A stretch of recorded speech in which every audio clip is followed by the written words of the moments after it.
Em São Paulo, um policial civil foi morto hoje de manhã quando saía de casa. Leandro de Abreu tirava o carro da garagem quando foi abordado por um criminoso que atirou 3 vezes contra ele. O homem fugiu com o veículo roubado. O vídeo de uma câmera de segurança da região mostra o suspeito correndo logo depois de abandonar o veículo da vítima. A polícia trabalha com a hipótese de roubo seguido de morte. Leandro completaria 39 anos amanhã. 2 irmãos morreram na explosão de uma agência bancária em Viamão, na Grande Porto Alegre. Segundo a polícia, era o segundo assalto da dupla nessa semana. Os 2 corpos estavam em meio aos escombros. Os assaltantes, que são irmãos, teriam morrido pouco depois de a dupla acionar os explosivos. Não conseguiram sair em virtude, muito provavelmente, ali da porta que travou. Essa parte do banco ficou destruída. A área está isolada porque ainda há risco de desabamento. A polícia calcula que a dupla usou uma quantidade excessiva de dinamite. Vizinhos ouviram 2 explosões fortes durante a madrugada. Era um troço bem grande, bum, e não demorou muito, já veio outro, bum. Mas um estouro muito forte que a minha casa chegou a tremer assim. A 3 quilômetros da agência, a polícia encontrou um carro abandonado. Dentro dele havia mais dinamite, que foi detonada pelo grupo de ações táticas. É um explosivo de pedreiras, né? Geralmente tem uma utilização industrial, mas ele com certeza foi desviado. Os criminosos foram identificados como os autores de um outro assalto ocorrido nesta agência em Porto Alegre. Uma operação de guerra para garantir a segurança nas Olimpíadas do Rio de Janeiro. Na primeira simulação do patrulhamento na cidade, blindados de uma tropa que vai chegar a mais de 20 mil homens. Quem andou pela orla de Copacabana se deparou com militares fortemente armados e viu de perto a prévia de como vai funcionar o patrulhamento marítimo na cidade. É um primeiro ensaio, um primeiro evento para verificar o dispositivo que vai ser usado nos Jogos Olímpicos.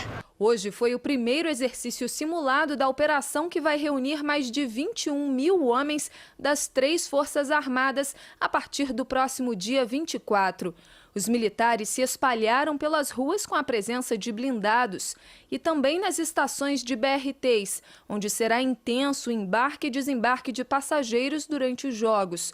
O treinamento de segurança aconteceu na Transolímpica, a Via Expressa inaugurada hoje e que vai passar por 11 bairros da Zona Oeste. Tropas do Exército ficarão responsáveis pelo patrulhamento no Maracanã, que será palco da abertura e encerramento das Olimpíadas. A ideia do treinamento é adaptar os militares a uma missão bem diferente da que eles estão acostumados. Homens do Exército com artilharia pesada tomaram o entorno do estádio. O que mais chamou a atenção foi um armamento de fabricação sueca, capaz de destruir aviões a uma distância de 7 quilômetros.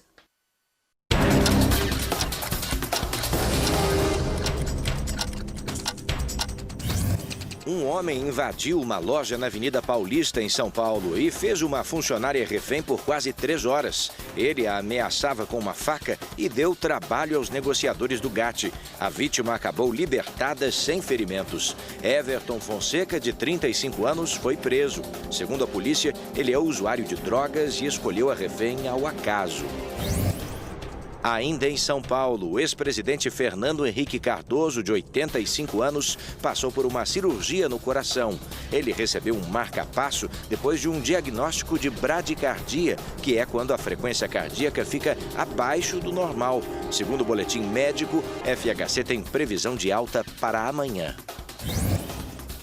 Um filhote de onça sussuarana foi resgatado em um canavial no interior de São Paulo.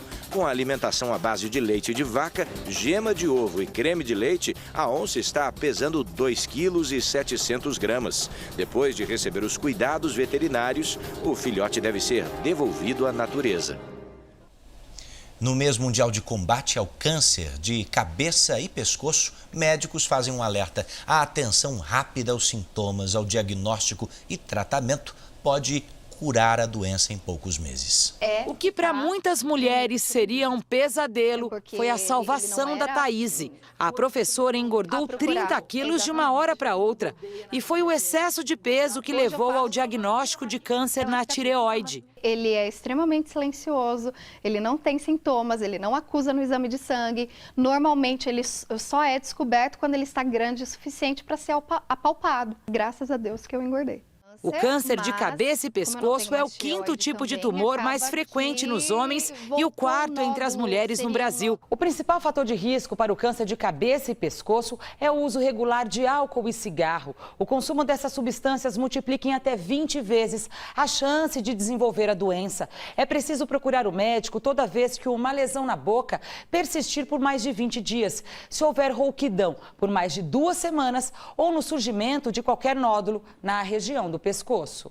Este especialista lembra que a má higiene bucal e a contaminação por HPV, que se dá pelo sexo oral sem o uso de preservativos, também são importantes causadores desse tipo de câncer. No diagnóstico precoce, se você tiver uma ferida pequenininha, tipo meio centímetro, assim, você consegue fazer uma ressecção super simples e a chance de cura supera 90%.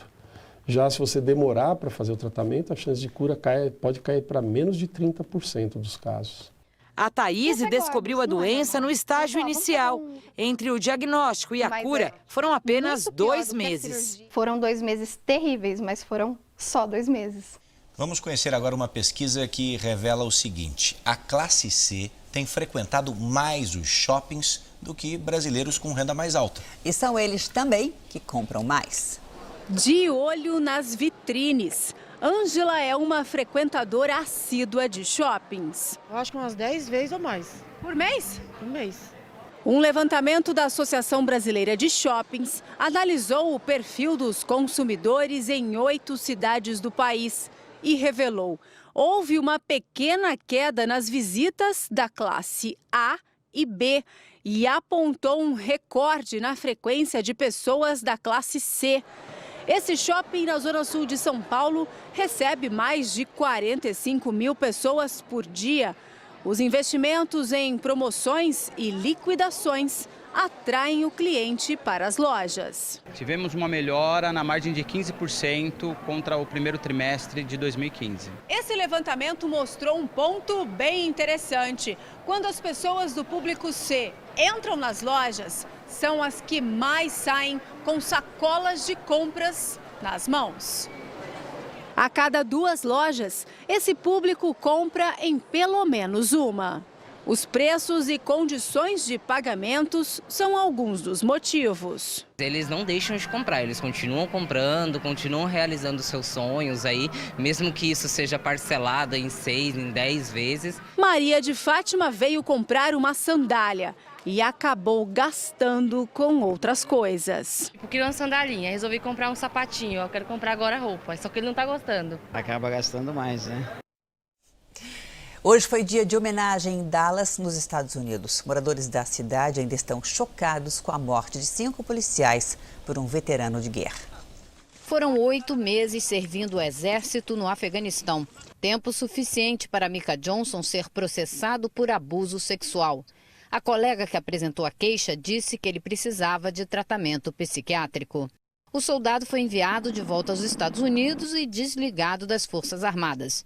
Na internet, passou a frequentar páginas de grupos afro-americanos, entre elas uma que pregava vingança e morte de policiais toda vez que um negro fosse morto por um oficial branco. A irmã de Mika chegou a dizer nas redes sociais: esses policiais precisam sentir o gosto de viver a vida com medo como nós. Medo foi o que o brasileiro Marlon Corrente sentiu quando saía de uma reunião de trabalho na última quinta-feira. O cara abriu o rifle dele e foi rajada, cara. Foi. Quando a gente olhou pra trás, tinha muita gente correndo já. E quando você vê, Estados Unidos, gente correndo, barulho de tiro, fala, alguma coisa tem. O FBI continua fazendo um trabalho minucioso aqui, com muito cuidado, recolhendo fragmentos de balas, vestígios, provas materiais que possam ajudar a recontar o que aconteceu aqui na noite em que os 5 policiais foram mortos. Todos já foram identificados. O chefe de polícia aqui de Dallas pediu à população que desse demonstrações de apoio à corporação. E rapidamente, 2 viaturas estacionadas diante da sede do departamento foram cobertas de homenagens. A romaria de moradores não para. Este senhor, com os olhos cheios d'água, conta que tem 2 amigos policiais. Podia ter sido um deles, diz. E como evitar que isso se repita, pergunto. Melissa Macias trouxe o neto de 8 anos que desabou. Eles foram consolados por uma desconhecida e atendidos por uma assistente social. Respire fundo, disse ela. Pode chorar, pedir ajuda. A avó explicou. O primo dele é policial. Motoqueiros veteranos do Vietnã chegaram com uma coroa de flores. Com a voz embargada, este disse que não quer ver mais ninguém morrer. O presidente Barack Obama garantiu que o país não é tão dividido como muitos dizem e afirmou que o atirador não representa os afro-americanos.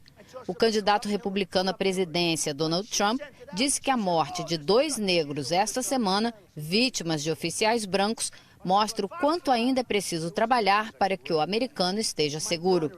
Já Hillary Clinton, em campanha na Filadélfia, afirmou: nós sabemos que existe algo muito errado no nosso país. Aqui, os afro-americanos têm muito mais chances de morrer em encontros com a polícia do que qualquer outro grupo.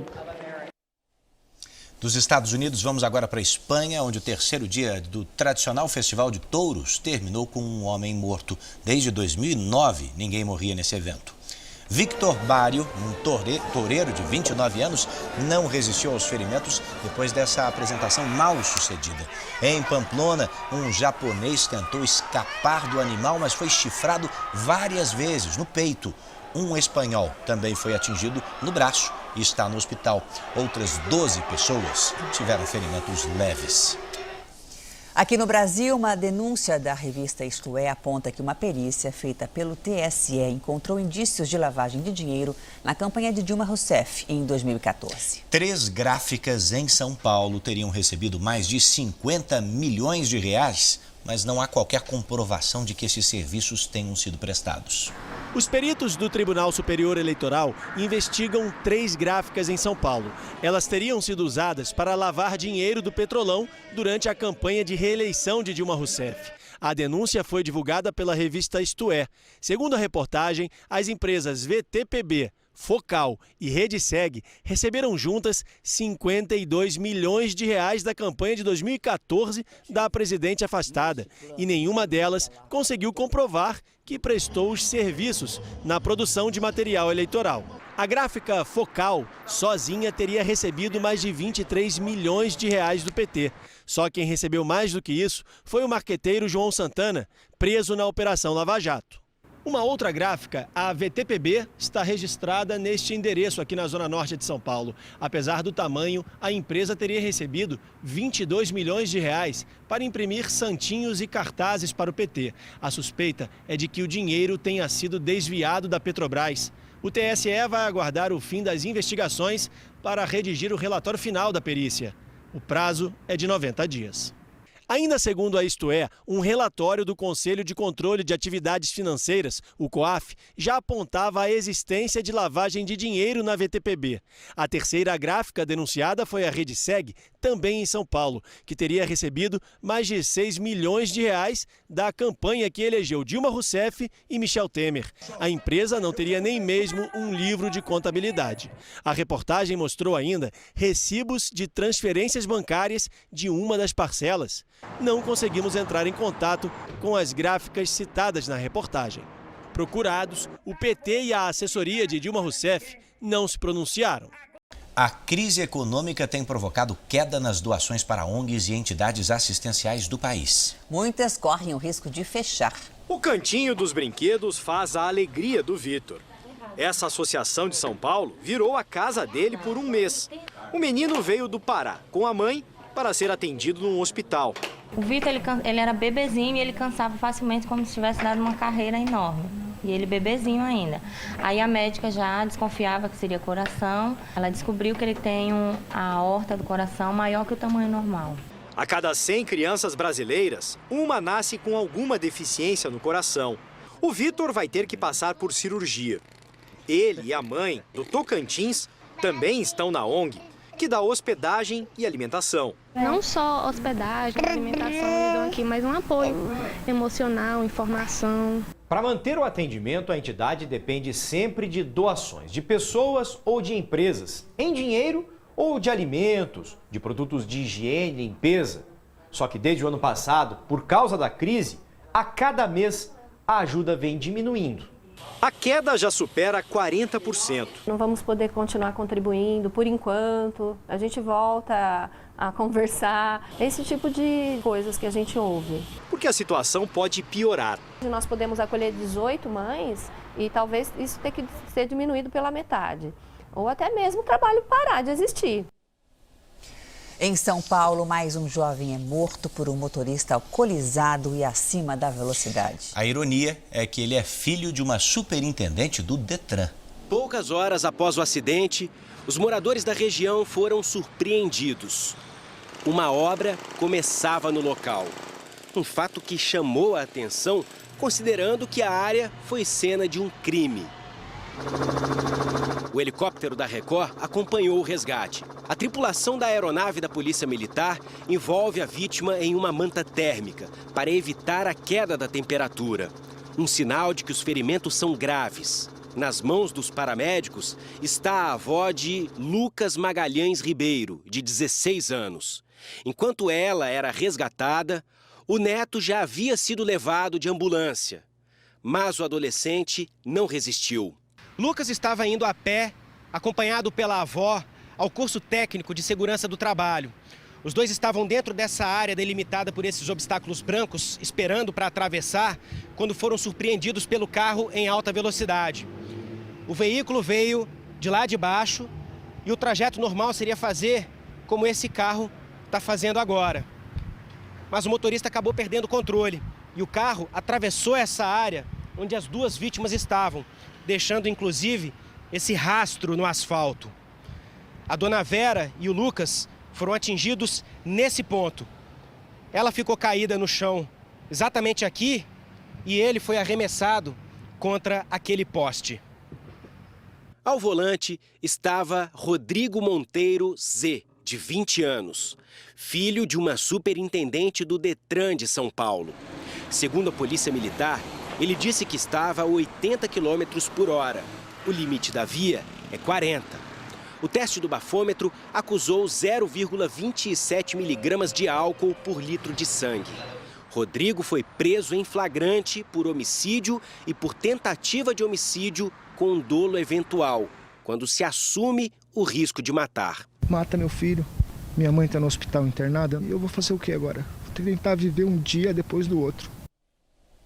Carros, motos e bicicletas disputam espaço no trânsito e o resultado pode ser devastador. Por isso, a nova série do Jornal da Record vai mostrar que a convivência não é nada pacífica.